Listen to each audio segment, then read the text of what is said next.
បាទសួស្តីបងប្អូនអរគ្នាសម្រាប់បងប្អូនដែលកំងជាមួយ WKD20 ខ្ញុំមាន promotion ពិសេសបងប្អូនអរគ្នាខ្ញុំថែមជូនកាសមួយបងប្អូនអរគ្នាការ Bluetooth គឺសិនបងប្អូនអរគ្នាបងប្អូនចង់បានមួយណាក៏បានដែរបាទនេះជាប្រភេទកាសសិនបងប្អូនអរគ្នាសម្លេងធ្ងន់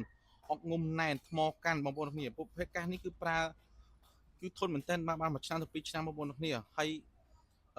អត់ងាយអស់ថ្មប្រើប្រាស់បានយូរមកមែនតើថ្មវិញគឺកាន់តែទាស់បាទសំឡេងគឺធ្ងន់មែនតើបងប្អូនអរគ្នាធ្ងន់ដូចសំឡេង Adobe W King អញ្ចឹងហើយខ្ញុំមាន promotion ថែមជាមួយនឹងដុំសាក65វ៉ាត់បងប្អូនអរគ្នាឲ្យបងប្អូនគ្នាមួយទៀតអានតម្លៃវា$15បងប្អូនអរគ្នាបាទអញ្ចឹងហើយកាសនេះក៏តម្លៃវា$15ដែរបងប្អូនអរគ្នា15 $16បាទសិតតែ$15 $16ហើយនេះ$17